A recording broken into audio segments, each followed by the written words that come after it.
అందరికీ నమస్కారం. నేను Sunitha. Welcome to my kitchen food book. ఈరోజు మనం healthy and tasty dosa prepare చేసుకుందాం. పిండి పులిసే పని లేకుండా చక్కగా అప్పటికప్పుడే మనం పప్పులన్నీ గ్రైండ్ చేసుకొని దోస వేసేసుకోవచ్చు.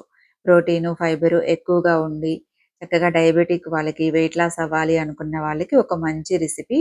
ఈ విధంగా చేసుకొని తింటే చక్కగా మనకి కార్బోహైడ్రేట్స్ తక్కువ, ప్రోటీన్ ఎక్కువ ఉండేటట్లుగా చూసుకుంటే వెయిట్ లాస్ అవ్వటానికి, అలాగే డయాబెటిక్ వాళ్ళు చక్కగా షుగర్ కూడా పెరగకుండా ఉంటుంది. ఈ విధంగా ఒకసారి ట్రై చేసి చూడండి. చాలా టేస్టీగా ఉంటాయి. పిండి పులవకపోయినా కూడా క్రిస్పీగా, టేస్టీగా మనం దోసలు ప్రిపేర్ చేసుకోవచ్చు. ఇక్కడ నేను నైట్ డిన్నర్‌లోకి దోస ప్రిపేర్ చేస్తున్నాను. మార్నింగ్ ఒక అరకప్పు మినపప్పు, ఒక కప్పు పచ్చపెసలు, ఒక కప్పు కినోవా, ఒక స్పూను మెంతులు వీటన్నింటిని శుభ్రంగా ఒక 2, 3 సార్లు వాటర్‌తో క్లీన్ చేసుకొని నానబెట్టుకోండి. కినోవా యాడ్ చేశాం కాబట్టి ఒక 6 అవర్స్ పైన నానబెట్టుకుంటేనే మంచిది. అలాగే ఒక గుప్పెడు అటుకులు తీసుకొని శుభ్రం చేసుకొని ఒక 10 నిమిషాలు పక్కన పెట్టేసుకోండి.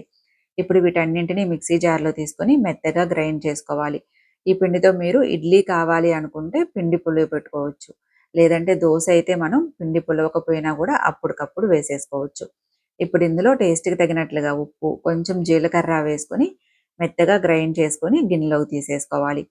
ఈ పిండి మనకి చక్కగా దోసలైతే చాలా బాగా వస్తాయి. ఇందులో మీరు కావాలంటే పచ్చిమిర్చి, అల్లం ఇవన్నీ కూడా వేసుకోవచ్చు.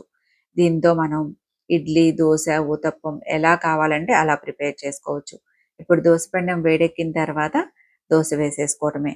చక్కగా పైన కొంచెం ఆయిల్ వేసుకొని 2 వైపులా మంచి కలర్ వచ్చిన తర్వాత తీసేసుకోవటమే. ఇడ్లీ కోసం అయితే మీరు చక్కగా పిండి పులిసిన తర్వాత వేసుకోండి. చాలా బాగా వస్తాయి. నేనైతే దోస మాత్రమే ప్రిపేర్ చేశాను. చూడండి ఎంత మంచి కలర్ వచ్చిందో. టేస్ట్ కూడా చాలా బావుంటుంది. ఈ విధంగా 2 వైపులా ఫ్రై చేసుకొని తీసేసుకోవటమే. అలాగే ఇంకా ఎక్కువ ప్రోటీన్ కావాలి అనుకుంటే దోస వేసుకొని పైన ఒక ఎగ్‌ని ఇలా బ్రేక్ చేసుకొని వేసుకోండి. చక్కగా మనం ప్రోటీన్ ఎక్కువ తీసుకుంటే ఎక్కువ సేపు ఆకలేయకుండా ఉంటుంది. కార్బోహైడ్రేట్స్ తక్కువ తీసుకోవటం వల్ల చక్కగా వెయిట్ లాస్ అవ్వచ్చు. లేదంటే డయాబెటిక్ గూడా, షుగర్ గూడా కంట్రోల్ ఉంటుంది.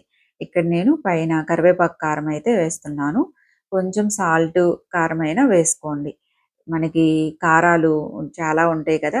నేను ఛానెల్‌లో చాలా పెట్టాను. ఒక 2, 3 రకాలైతే. కరివేపాకు కారము, అలాగే నల్ల నువ్వులతో చేసిన కారము ఇలాంటివి మనం చక్కగా కర్రీస్‌లో కానీ, లేదంటే ఇలా దోస పైన చల్లుకుంటే హెల్త్‌కి చాలా మంచిది. ఆ విధంగా అన్నా మనం తినటానికి ట్రై చేస్తాం కదా! చూడండి ఈ పొడి చల్లుకొని చక్కగా 2 వైపులా ఫ్రై చేసుకొని తీసేసుకోవటమే. చాలా బాగా వచ్చినియి. టేస్ట్ కూడా చాలా బావుంది. పిండి పులవలేదు అన్న ఫీలింగ్ అయితే ఉండదు. చాలా టేస్టీగా ఉంటుంది. ప్రోటీన్, ఫైబర్ ఎక్కువగా ఉంటుంది. ఈ దోస మనం చక్కగా బ్రేక్‌ఫాస్ట్‌లోకి లేదా డిన్నర్‌లోకి ఎప్పుడైనా ప్రిపేర్ చేసుకోవచ్చు. నేనైతే ఇక్కడ కొంచెం వేరుశనగపప్పు చట్నీ, అలాగే రాజ్మా, టమాటా కర్రీ, కొంచెం కీరా ముక్కలతో సర్వ్ చేసుకుంటున్నాను.